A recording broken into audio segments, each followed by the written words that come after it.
early evening in Switzerland. It's Space Café Canada time. Our Space Café Canada by Dr. Jessica West will begin soon. We would really like to thank ESA Space Solution for their support for our event series. And as always, we really appreciate your participation and ongoing feedback. We constantly learn and improve based on the feedback you give.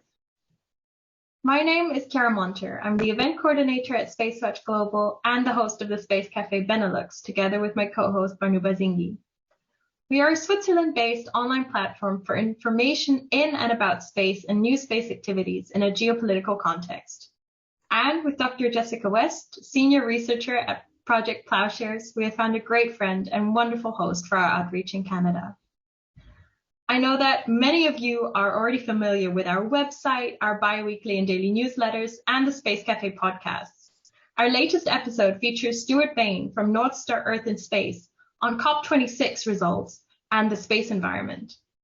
And for all our fans of audio content, we have new episodes for our Space Café Radio, where we talk with interesting people on the road, on shows and at conferences. We almost release daily episodes, such as the interviews with the MagDrive team, with Nikki Finnegan from Skyrora, and an ASAT special by Dr. Emma Gatti. We also keep our fan shop online open for you to support us actively and become a space watcher. If you've missed any of our previous web talks, we have an archive on our webpage in the events section and on our YouTube channel. And we will host our Space Café Canada live regularly. And with that, my job is done, and I'd like to hand you over to your host for today. Jessica, over to you. Hi, everyone. Welcome back to Space Café Canada. I'm your host, Jessica West, and I'm joining you from Project Ploughshares, a Canadian Peace and Research Institute. We've been engaged in global space governance discussions for 2 decades now.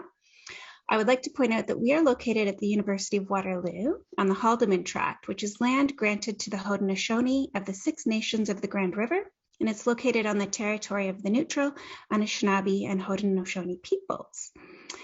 Before I dive into our terrific discussion today, I also want to point out that Stuart Baines is also a proud Canadian, and North Star Earth and Space is located in Montreal, Canada. So we have quite a wonderful Canadian theme today.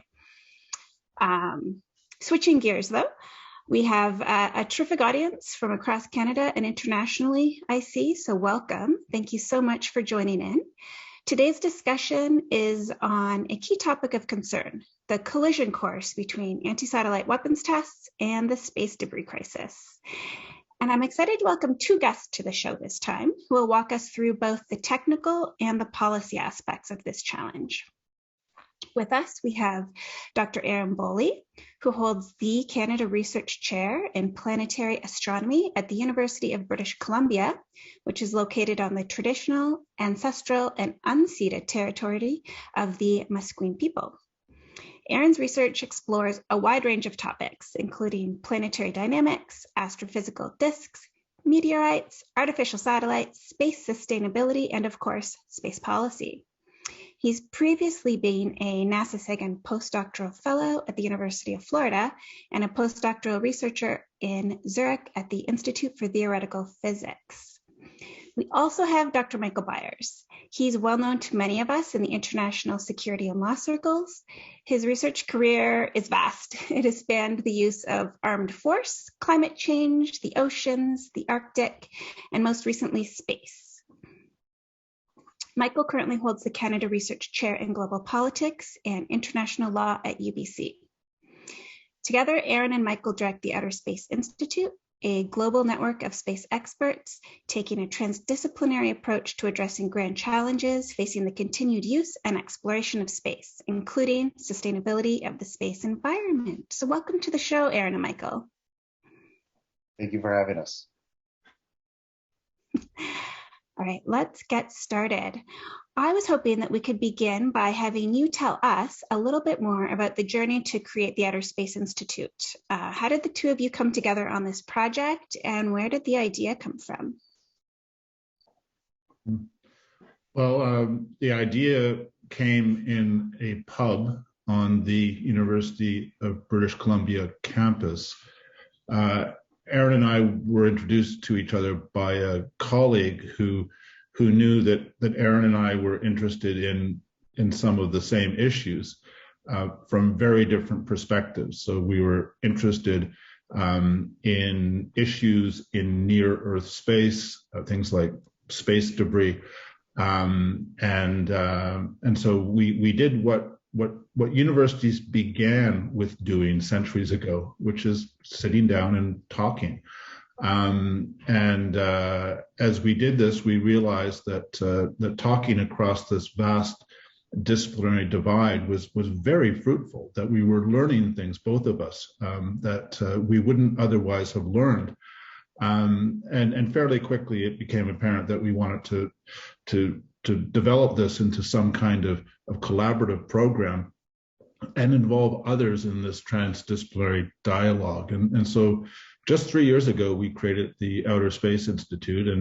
And Jessica, you were absolutely right. It's not a traditional institute. There's no bricks and mortar. It's not even officially part of UBC. It's a global network of space experts who are using transdisciplinary approaches to address the great challenges in near-Earth space, places that humans can get to or our spacecraft can get to, and therefore where politics and law intersects with physics, with engineering, with medical sciences, and everything else. So really, in our interconnected world, the Outer Space Institute is everywhere. Did you have anything to add, Aaron? I want to emphasize the point about being transdisciplinary, because that's a term that's being thrown around, in at least in some areas, a lot. And I want to emphasize that there is a distinction between that and what we're trying to do, and other terms that sound similar, like interdisciplinary or multidisciplinary. And the idea here is that we want to have this approach that has these different disciplines integrated from start to finish. We don't want to have an institute that has committees, one being a legal committee, one being a scientific committee, and trying to do things separately and then talking occasionally. We want Michael and I to go into a pub with other individuals from our network who have very different points of view, different expertise, and talk about a problem together, develop how we're going to approach that, and do the research together. And that's what we mean by transdisciplinary, which is different from the way it's being approached by many other groups. Well, one of the high-profile problems, I suppose, that intersect law and politics, as Michael put it, is the changing nature of debris. And I know you've been doing a lot of high-profile work on this topic, especially in the context of mega constellations. Now, we've talked about mega constellations on this show in the past with Dr. Samantha Lawler from the perspective of light pollution. And it became very clear that the extent of these massive systems of satellites is constantly changing. So what's the latest on this? What are the risks? And what is the research that you're doing on mega constellations and debris? There's so much to go into here. So let me just try to give a very brief summary, and then we can follow up. So if we look at the number of satellites that were in LEO, low Earth orbit, around the beginning of 2019, there were somewhere around 3,000 or so, half of which were active. Now we have 6,000 satellites in low Earth orbit. We have about 8,000 satellites altogether, both active and defunct. And so this is a very rapid progression. And if we're looking at where we're going, what's being filed by companies who are able to put satellites up there, who we know they can definitely do it, there's about 100,000 satellites that are being proposed to go up. And so this is just a major change on the orbital environment, something that we simply haven't seen. And when we've only had a few thousand satellites, we've not been able to manage it well. And now we're talking about 2 orders of magnitude in the number of satellites. And even just this year, we're seeing a very large change in the approach and how people want to use low Earth orbit. And that is, okay, many operators using 100,000 satellites in aggregate, but now we have a single company or several instances of single companies suggesting 100,000 CubeSats or small sats to go up and operate as a constellation. And so this is a huge stress on the environment. And the idea is, proposed that, well, if we just have, the best collision avoidance, if we have the best management, if we do things in the most responsible way, then, maybe low Earth orbit can take that number of satellites. One, we don't know that. Two, that's fiction.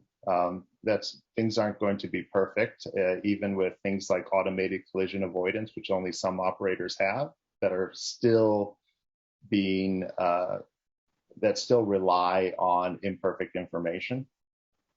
And so we have a environment that we're changing, and we don't know how to manage it now, let alone how to manage it with the number of satellites that are going up. Some of the other things, okay, I'll stop there. Go ahead, that's great. One of the other things that we're noticing is there is a connection between the Earth and space environment. These are not separate environments. I don't feel like I should have to say that, but it's definitely been treated that way. And what we put up there, particularly in low Earth orbit, the lower regions of low Earth orbit will come back down. And so what we're seeing is we're putting so much infrastructure, the full industrialization of low Earth orbit, not just the commercialization, industrialization, that we are going to have anthropogenic infall that's comparable to meteoritic infall from the just from the material coming in from meteoroids. And that's, if we just look at the total numbers of what's being proposed, we're looking at tens of percent in the total mass of what's going to infall into the atmosphere compared with the meteoroids. But if you look at the abundances of certain elements, it's going to exceed what naturally falls into the atmosphere by orders of magnitude. And that's going to change the chemistry of the upper atmosphere. We have this belief that things are too big for humans to change. We've done that with the ocean, plastic in the ocean. We've done that with the atmosphere. And we're doing it again with low Earth orbit connected to the atmosphere. And it could be a serious problem moving forward. So that's terrifying and depressing. On a more optimistic note, Michael, how's the Outer Space Institute approaching this? Well, we're doing a number of things. One of which is publishing peer review science on some of these cutting edge issues. So Erin and I co-authored an article in Nature's Scientific Reports that was published this past summer, and identifying some of these issues and considering them both in terms of the science and the policy implications. So just to summarize in non-scientist terms what Erin just said, SpaceX is currently engaged in a real-life experiment in geoengineering, because they are putting up thousands of satellites into low Earth orbit that are designed to deorbit after 5 or 6 years of operational use. And as they scale up their constellation, we're going to see literally thousands of these satellites actively deorbiting and burning up in the atmosphere during re-entry. But of course, when they burn up, they don't disappear. They simply become millions of tiny particles, mostly of aluminum. The satellites, the Starlink satellites, are mostly aluminum. So we're dramatically increasing the amount of aluminum in the upper atmosphere, which is exactly what proponents of geoengineering have been suggesting that we should do. But the scientific community has said, no, we shouldn't try this because we don't actually understand all of the risks that might be associated with this idea. SpaceX doesn't seem to be particularly concerned about the risk because they've just gone ahead and started doing it. And this is just an example of the kinds of things that we do, which is we're trying to spot new issues. We're trying to assess risk. We're trying to encourage the space community, companies, governments, international organizations, to be careful and to have a fully considered, fully informed approach to the development of space. And it's not that we're against the development of space, far from it. We just want to see it done in a responsible way so that we don't make the mistakes in space that we've made on Earth in a multitude of different domains, in the oceans, in the atmosphere. We can do it better in space because we can learn from our mistakes, and we can integrate all of these different disciplines and come up with carefully thought through, analyzed, researched understandings of the risks and the implications of what we're doing. Great. So speaking of sort of doing better and learning from our mistakes, or not learning from our mistakes, as it will be, I see Paul Myers in the house, and he and I both have a very strong interest in anti-satellite weapons tests and arms control. And of course, this is a topic that has been in the news lately. And it's also one of the ways in which your work on sustainability and mega constellations intersects with space security and arms control. So let's turn to that topic. Now, you recently led an international open letter about the risks of ASAT tests in the context of these mega constellations specifically. Do you want to walk us through the letter, both in terms of its content and the advocacy? Maybe we'll start with some of the technical research that led to the letter in the first place with Erin, and we can turn to the policy takeaways and the ask from Michael. Yeah, that sounds great. Thank you, Jessica. Let's go ahead and put up the plot that we included in the international open letter. And we really wanted to include a technical plot because we wanted to emphasize to everyone the consequences of the actions of a single actor. And so there might be, well, there is a belief, at least by some, that what's done in one location in Earth orbit is just done at that location. And so, space is big. If you screw up something in one area, you still have lots of space to use. So it's not that big of a deal. But these kinetic weapon tests really demonstrate the problem with that thinking. And let's go ahead and share that plot, if we could, please.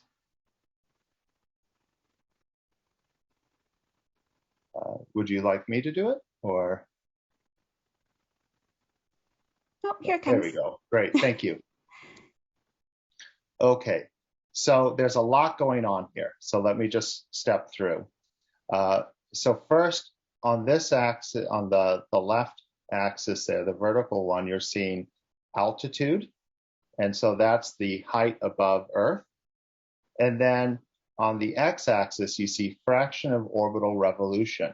So if you start at 0, you go around once and you come back to where you started, and that's where 1 and 0 come together. So this is showing one full orbit. All of the gray curves are showing the orbital trajectories as flattened out on this plot for debris particles that were known and tracked by US Spacecom and cataloged in the satellite catalog. And so what you're seeing here is from the India ASAT test, debris that was generated at about 280 kilometers. And then that debris was sent on trajectories that went up, at least some debris particles that went above 2,000 kilometers. So something that happened at the lowest region of low Earth orbit affected all of low Earth orbit. And that was one of the main points we wanted to get across with this letter. What you have for the trajectory, these high points, that's called the apogee, A for away, that's the farthest the debris goes. And then the closest it comes is the perigee. And this is all just lined up. It's so symmetric because we've just lined up the orbital, what we call phases, just to make it easier to look at. Some of the debris is going down at lower altitude, and that's because of atmospheric drag. And I think this is something we're probably going to talk about a little bit later, where the Earth has a natural clearing mechanism for low Earth orbit, which is good because debris can be generated in small amounts and it would be lost eventually, but all of that debris threatens the assets that we have in low Earth orbit. And that's what these other curves are trying to show. And so we have the circle and the triangle, which are showing the space stations that are there. And so for this debris case, the Chinese space station wasn't up yet, but the International Space Station was, and still is. And so that debris that was generated went through the orbits of the space station. It also, if we were to kind of fast forward and say, what would this look like in the constellation environment, this mega constellation environment that's being proposed, where we have, in this case, 65,000 satellites. We have then the cyan there, all of the Starlink orbital shells, and you can see the debris, large fraction of the debris goes through all of those shells. We have the OneWeb shell, the Kuiper, the Amazon Kuiper shell, and the StarNet, which is a Chinese proposed cluster. And so you have this debris affecting all of low Earth orbit and creating a potential serious problem. And the reason why it's so serious is because every single one of these events creates a large amount of lethal non-trackable debris. We're only seeing the debris that's large enough to be reliably tracked, reacquired, and cataloged. And that itself is incomplete. It's definitely incomplete, but it's worse than that because there's a lot of debris that we'll never see that could cause serious damage. And so we wanted to emphasize how the actions, even with an attempt to do things somewhat responsibly by having it at a low altitude, really affects all of LEO, and there's no such thing as a responsible debris generating event in low Earth orbit. So nothing responsible. So we have this beautiful chart, excellent science being conducted. How does that link to the international letter, Michael? Do you want to walk us through the ask and what you've done with it? Yes. So the plot that Erin just showed us was part of the international open letter that we released in September of 2021, and we put that forward just to say that a kinetic ASAT test like the one that India conducted in 2019 would be insanely dangerous if it happened in a mega constellation environment such as we can expect in, let's say, 2025 or 2029. The congestion, the amount of mass and surface area in orbit is scaling up at a phenomenal rate. And so, tests that happened in the past really aren't a good example of what you can get away with at present or in the future. And so the letter was crafted, first of all, to make this point, and also to support a British initiative at the United Nations General Assembly. The British government has sought to break out of the paralysis that's existed on space security negotiations in other fora by proposing to create an open-ended working group to address the issue of space threats and the development of norms in this area. And we thought that was a great idea. And with close collaboration with Paul Mayer, who you've already mentioned, who's a fellow of the Outer Space Institute, and also David Kendall, who's a fellow of the Outer Space Institute and the former chair of the United Nations Committee on the Peaceful Uses of Outer Space. We crafted a letter that we then took out for signature from as many influential people as we could find. Former foreign ministers of different countries. There's a former Prime Minister of Australia who signed the list, Kevin Rudd, world-leading scientists from around the globe, including several Nobel laureates, and sought to provide some positive outside support for what the British were doing. We were also very conscious that we wanted to show global support, and the Outer Space Institute has been working very hard to include the Global South in our network and in our advocacy. And so we produced this letter. We not only published it, we sent it to every single national mission at the United Nations in New York. I don't know whether it helped. It certainly didn't hurt. And in early November, the first committee of the General Assembly adopted the British draft resolution with 163 countries voting in support. So real momentum there. Now, the challenge, obviously, is that fairly shortly thereafter, the Russian military conducted exactly the type of test that we were saying should never happen again. And this has, it's created a bit of an issue moving forward. But Erin and I and others are now trying to find out how we can help steer the international community, including Russia, in a positive direction. And just yesterday, we released a very short document, which, among other things, is saying that now is an opportune moment for the Russian Foreign Ministry to come to the table at that open-ended working group that will be created hopefully quite soon, and actually lead in the development of a global ban on kinetic ASAT testing. I'm very careful when I talk about the Russian ASAT test to always refer to it as the Russian military's ASAT test. There's a tendency to speak about the Russian government in blanket terms here. But for instance, I cannot believe that the Russian space agency, that Roscosmos, was fully involved in a decision that put two of their own cosmonauts at risk. I'm sure that there are different views within the Russian government on this. And now I'm speaking to the Russian Foreign Ministry because they're the ones who come to the United Nations General Assembly. That is the department that will sit down and negotiate.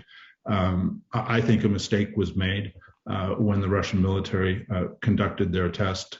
And now is the time to fix some of that by coming together.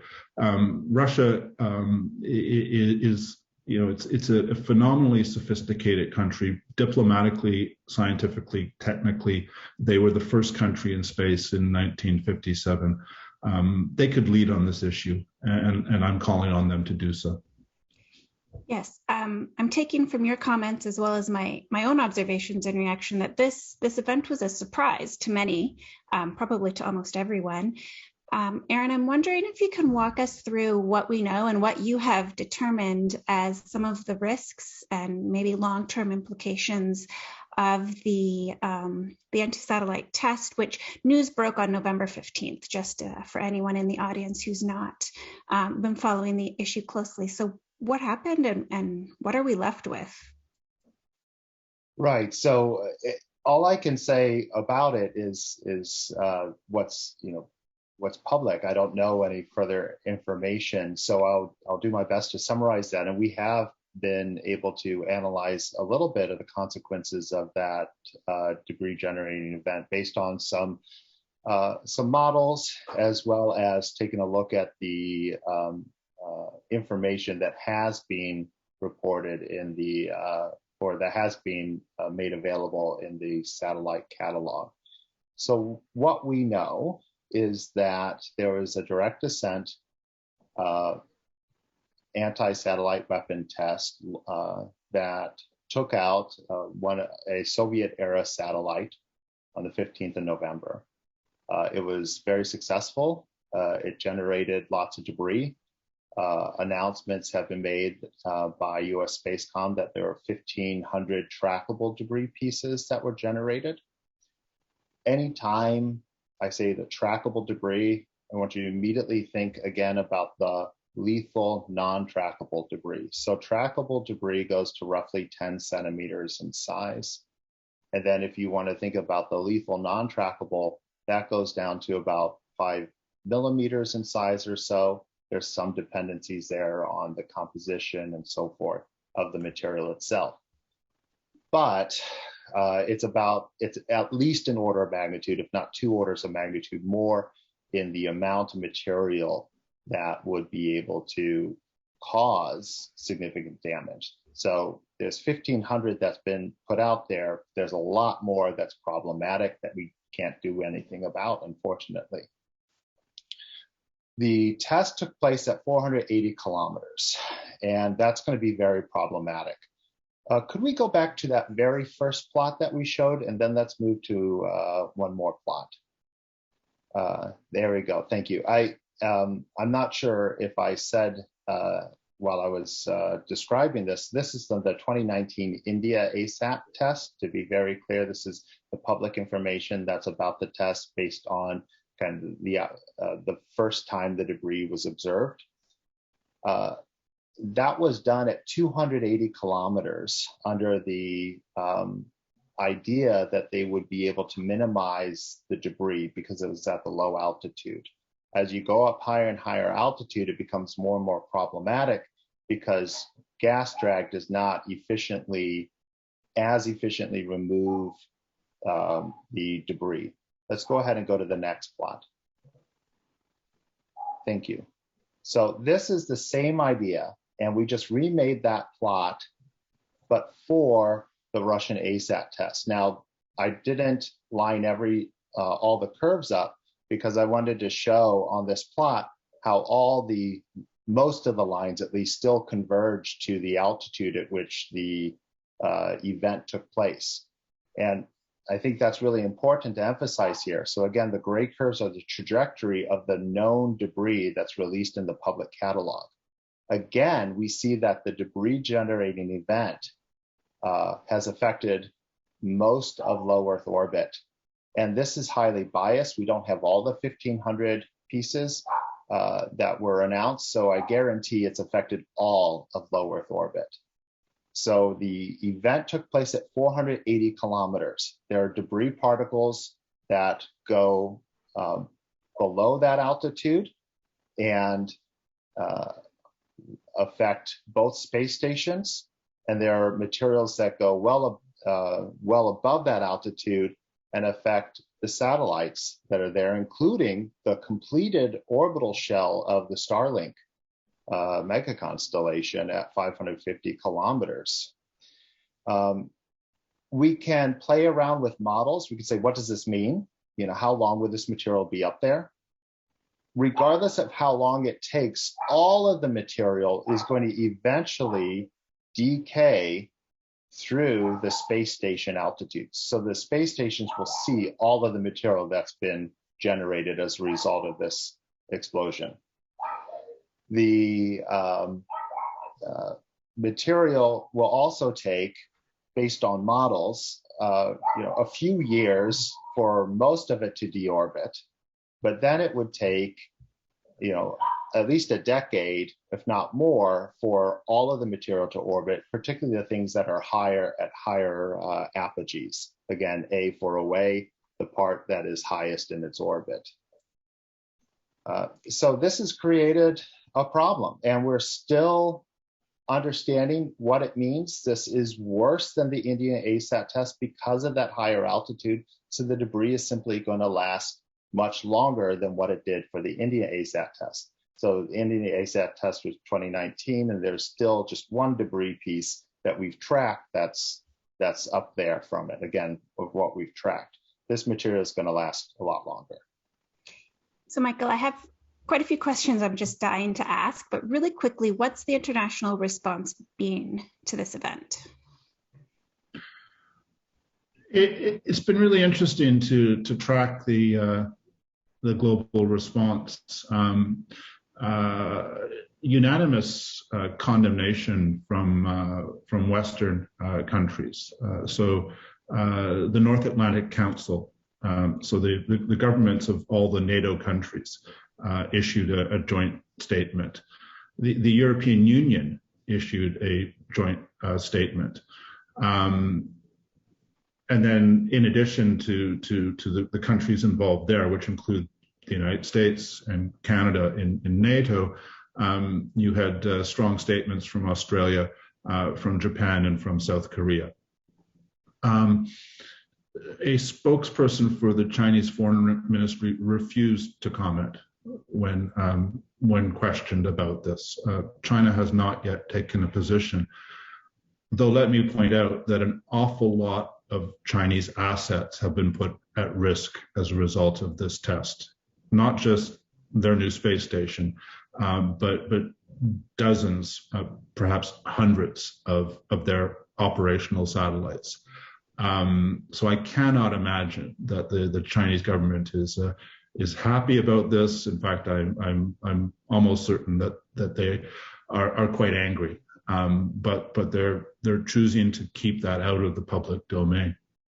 One of the other things that's interesting is there has been, as far as I have been able to find, no condemnation from any countries in the global south. Now, these are early days, and it may well be that we will see a statement from the G77 plus China on this before very long. In fact, last year, the G77 and China expressed a joint view in favor of establishing a separate working group on space resource utilization at the United Nations Committee on the Peaceful Uses of Outer Space. So it may be that this diplomacy is happening right now, and we'll see that statement, which of course is much more than 77 countries in the global south. I think they're up now to 133. So the fact that we haven't heard from them yet is perhaps not so relevant. But let me come back to the point. The test has happened. It's over. And you can't cry over spilt milk, to use an English expression. We can learn from this. And I'm hoping that the Russian government is learning from this also.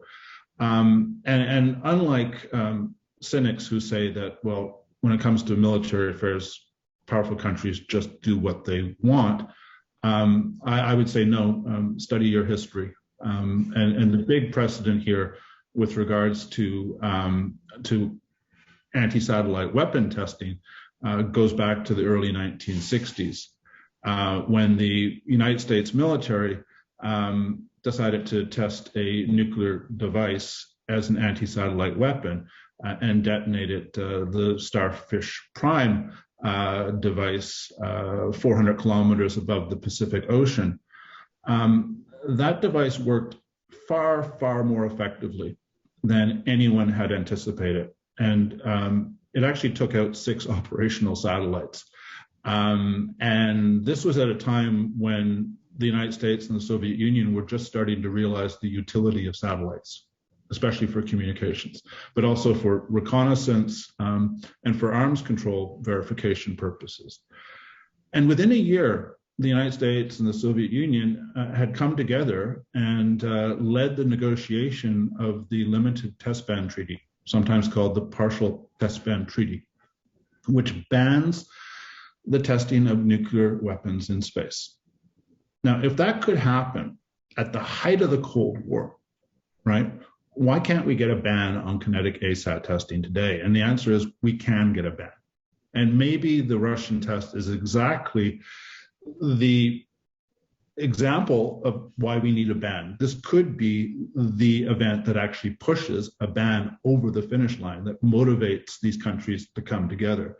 So I come back to the call that Aaron and I are making, which is to the Russian government you don't need to apologize for what you've done. We're not expecting them to apologize, but we want them to come to the table at the United Nations and help lead the negotiation of a test ban treaty on kinetic ASATs. And I'm actually quite hopeful. I've had a lot to do with Russian diplomats over the years in my Arctic work, and it is possible to have serious discussions on difficult topics with them. So I'm sure someone from the Russian government is watching this.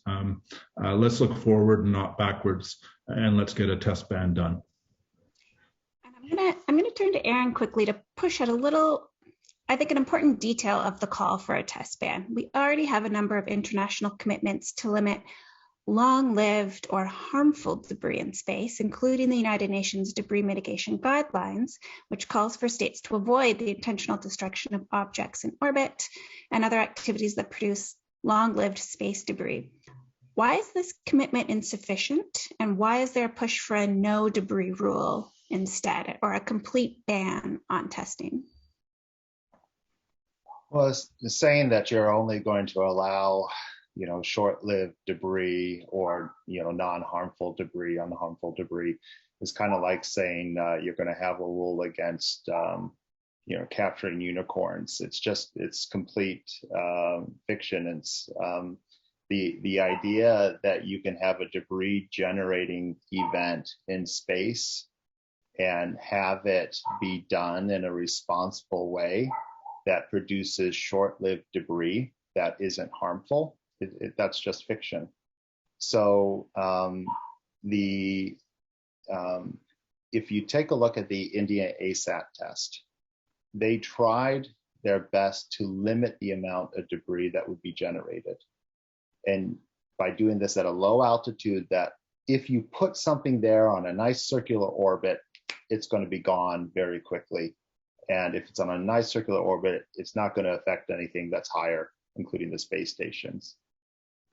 But these explosions that are a direct consequence of having high velocity impacts generate debris that you cannot control.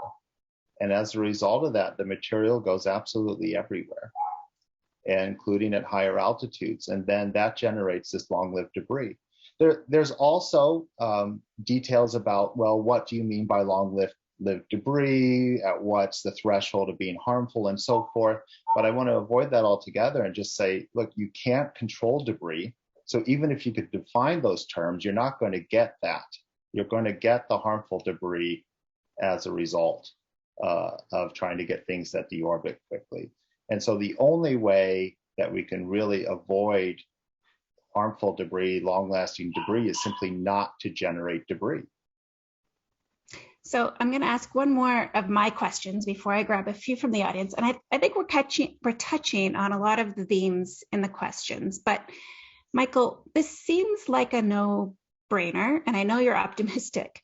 What are the obstacles to having an agreement on this? And what are the roles that different actors can play? Is there a role for commercial, or who are the holdouts, and how do we convince them? There are two great questions there. There are no serious obstacles. Look, everyone knows that Russia, China, the United States, and India have kinetic ASAT capability. They've demonstrated it. And they also happen to be the countries that are most exposed to the risks. Something like 93% of the satellites in orbit have been launched by the big three. And obviously you have to add Europe into that mix also. So yeah, you have the capabilities, you've proven it, you're at risk. What's your major concern if you're Russia or China or the United States? Is some other country developing this capability and deciding that it needs to show its neighbor that it can do so. So think about Pakistan or think about North Korea. So we need a global ban to prevent the proliferation of these kinds of tests and make it a strong ban that has serious reputational and hopefully economic consequences in the event of a violation. Make it really stick, and there are lots of ways to do that, and we've done it in other areas. So that's the big thing to say on that. Trying to remember the second part of your question, Jessica. Well, I'm actually going to have a follow-up question, but people are asking about, are we hearing from commercial industry and other key stakeholders in space on this who aren't military actors? Yes, thank you. That's an important question. It slipped my mind for a second, but one of the great things about the International Open Letter is that we were able to engage with the global satellite industry. In fact, we had a couple of CEOs sign this letter. And if you are particularly attentive to our latest plot, you will see that we've included Iridium and also one of Planet's constellations on that plot, because guess which two CEOs supported our International Open Letter. We've included them. Those are satellites that are up there that are now at greater risk because of the Russian test. But we're also able to speak with the other major satellite operators and educate them and get feedback from them on this issue. The response to the recent Russian test has now included some of these actors voicing concerns publicly.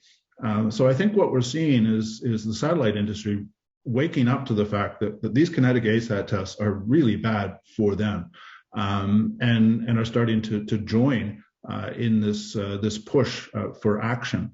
And let me also emphasize the point that Russia provides launches for some of these companies. So if you're OneWeb and you're paying for launches on Russian rockets from Russian territory, and then they go and put the satellites that they've just launched at increased risk because of their ASAT test, you might be thinking, do I really want to continue with this particular launch provider?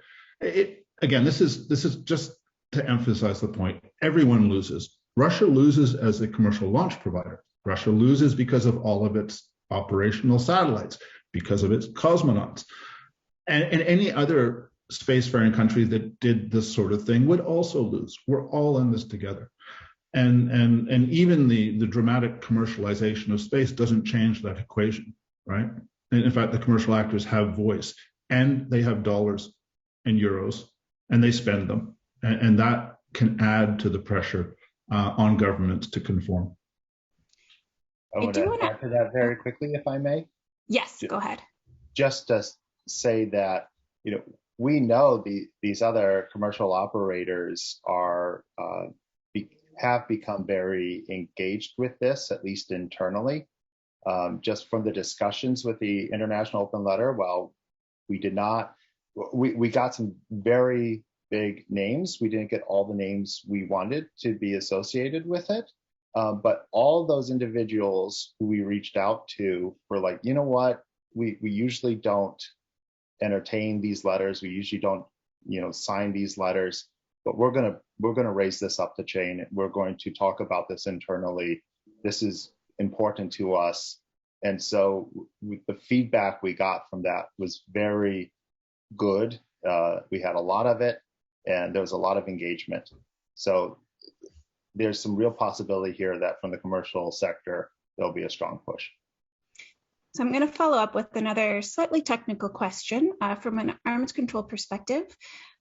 One of the elephants in the room is ballistic missile defense. All of the systems tested to date have been modifications of anti-ballistic missile defense systems, and these don't seem to be going anywhere. And it also is, again, that linkage that you pointed to at the beginning of the show between Earth and space. These are continuous domains and the activities are linked. And I know, Erin, you've done some thinking about the impact that an ASAT testing ban could have on the viability of using the systems for ballistic missile defense. And I'm wondering if you can update us on, I've heard some of your thinking, but I'm wondering where you are with that now. And, is this an obstacle to a ban, or is this like a straw man kind of argument? Well, I don't think it's an obstacle to a ban. States are going to be developing this capability for other reasons, and to ask them to not develop that capability is really going in a different and broader direction, because they can still develop that and in principle test anti-satellite capabilities without generating debris. Now, we can have a separate conversation, a very important conversation that talks about, what should the scope of counter space activities be?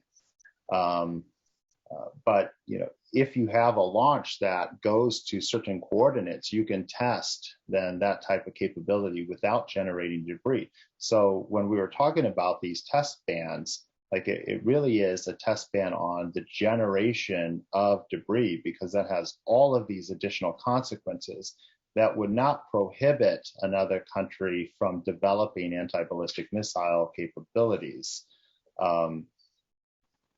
Even the testing, though, of anti-ballistic missiles can generate, if you actually have a live test that impacts something in space, even that can generate debris in space. And so how that comes into the discussion is something that would need to be understood and developed. But just the development of anti-ballistic missile capabilities can be done separate from the test ban that we're discussing. So I'm going to turn to Michael for my follow-up on this issue, because this is a question that I cope with in my own work and that I hear from within the arms control community. Is this really an arms control initiative, or is it just a space sustainability initiative? And how can we link the push for this towards the greater need for arms control?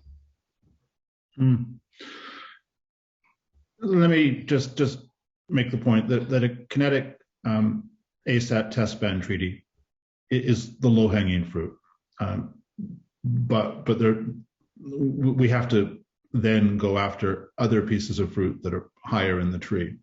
Fruit salad.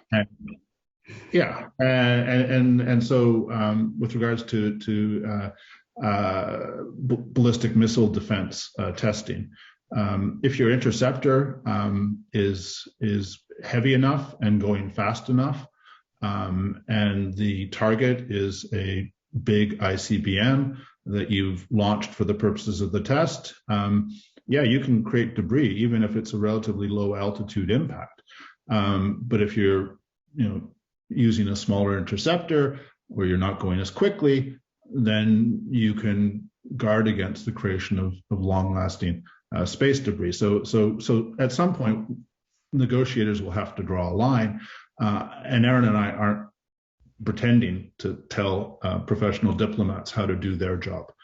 We just want them to realize that these are some of the issues that we can identify. These are some of the risks, and then to encourage them to come to the table in good faith and to do their work. And again, Russia has fabulous diplomats. So does China, so do India.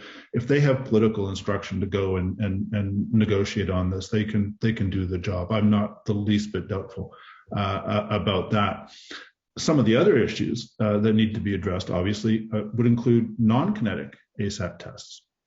So if you're able to, let's say, conduct a cyber attack and disable satellites, well, you're turning those satellites into space debris. Right? If they can't be controlled by their operator, if they can't be maneuvered, if they can't be actively deorbited, you're creating space debris through a non-kinetic exercise, and that's bad. So non-kinetic ASAT testing needs to be dealt with at some point. But again, low-hanging fruit, and I know that Russia and China have been pushing for a more comprehensive treaty, and I actually think that their proposal is pretty good. My point simply is, we can take the low-hanging fruit off of the table, have a kinetic ASAT ban, and that does not preclude more comprehensive negotiations on a broader range of issues. So I'm the last person who's going to say that the Chinese and Russian initiative is bad. No, it's a really good initiative. I would encourage the United States to work with them on that. But let's take kinetic ASAT testing off the table as a first step in that process.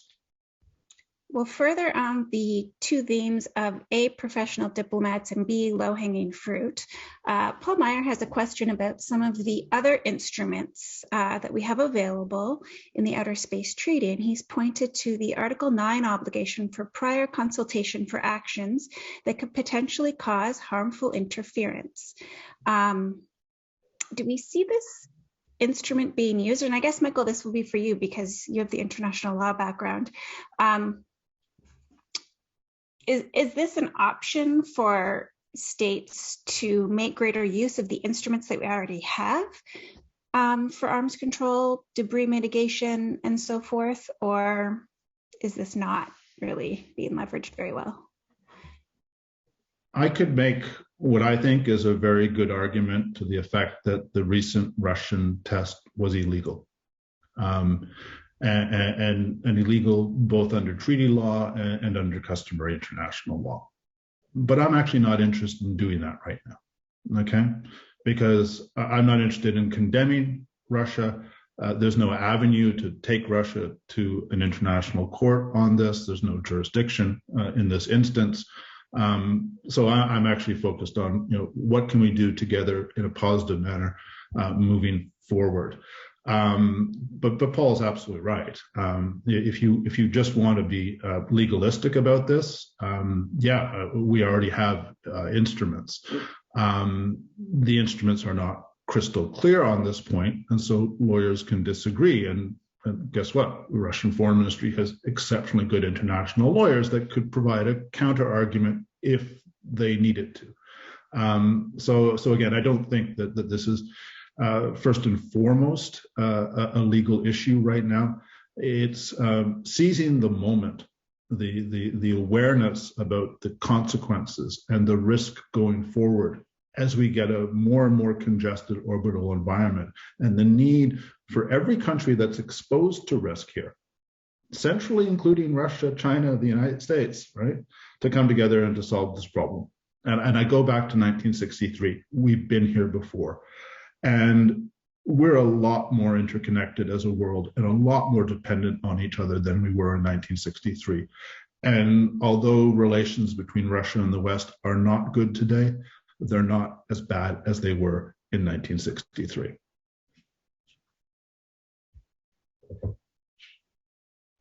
Told we can take 2 more minutes, so I'm going to close with one final question. I see Samantha Lawler's here, so I'm going to ask you the same question I asked her because it brings home our discussions to the people in the audience. What would you like us to do? We're not states, most of us. Most of us are not professional diplomats. What's our role here? And then we'll hand it over to Kara and Torsten to close us out, because I know people probably have other meetings and events on their agendas, but this has been fascinating. So. Okay, I'll give people a couple of suggestions. Aaron can add to those if he wishes. First of all, the International Open Letter is still open for signature. It's on the website of the Outer Space Institute. If you haven't signed it yet, please do so. Share it with colleagues.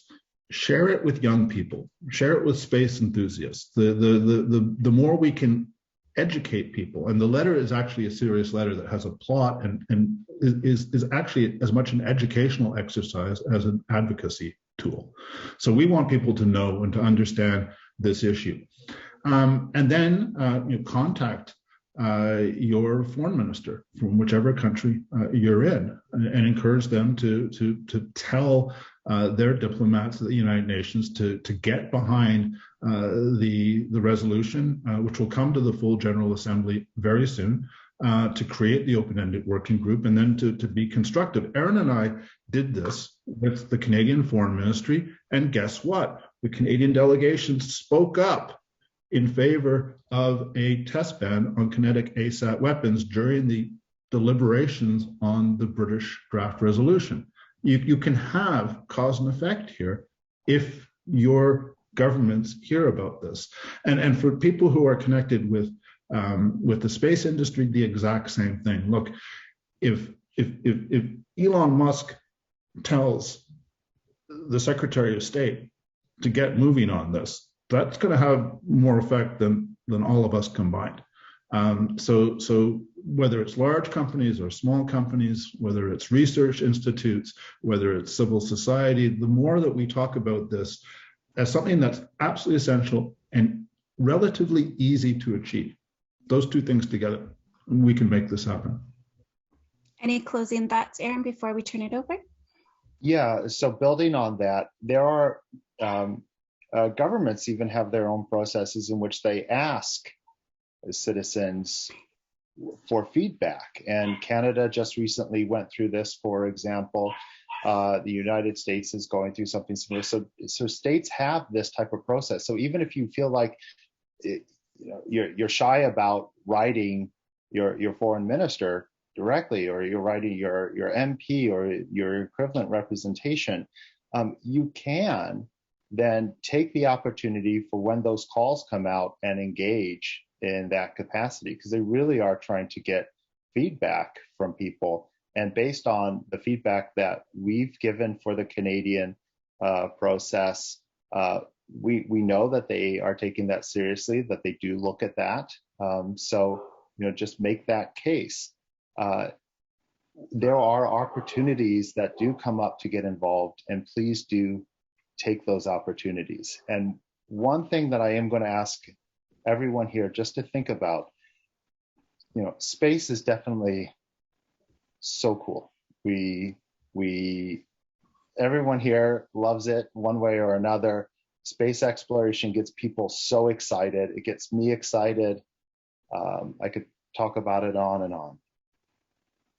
But as we talk about these new technologies, these new things that were being done, I'd like to challenge you to also think about the consequences of doing so. That's not an argument to say by itself we shouldn't do something. But when someone says, hey, look at this cool new company that's going to have artificial meteor showers, you could book it for your wedding. That company does exist. Think about what that means for space sustainability and whether that is something that we should be actively pursuing now. So in your reactions to those type of things, in your interactions with social media, as you give helped contribute to a social operating license for various activities in space, don't just think about what's cool, think about what's cool that also helps humanity. Yes, make sustainability cool. This is a topic that is going to be an ongoing focus of discussion. As you pointed out, the open-ended working group is going to begin in February. I'm sure through the numerous SpaceWatch.Global channels, we'll keep you updated on progress and where the discussion is going. So I want to thank Aaron and Michael so much. I know you, but I haven't seen you in a very long time. It's been wonderful to have this conversation, and I'll let Kiara say goodbye. Thank you so much. This was really super exciting to listen to, and I really liked the call to action at the end, and will make sustainability exciting.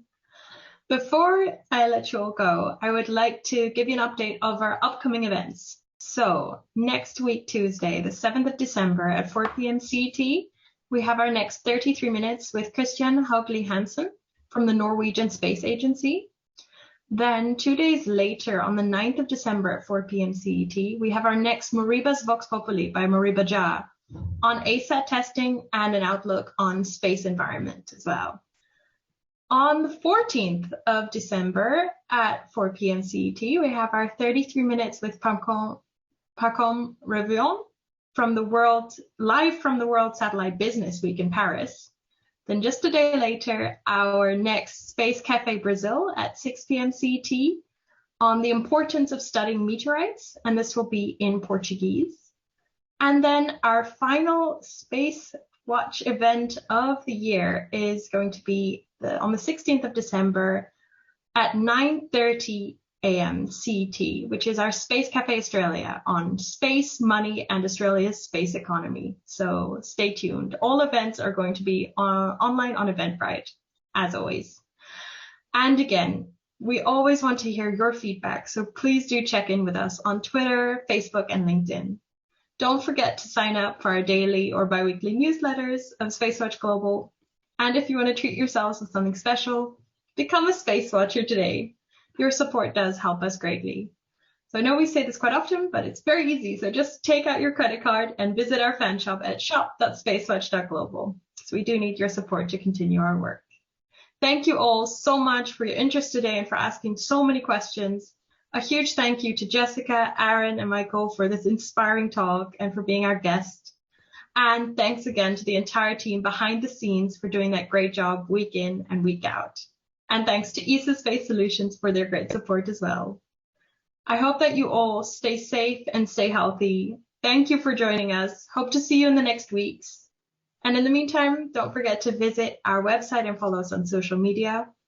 And don't forget, become a space watcher. Thank you.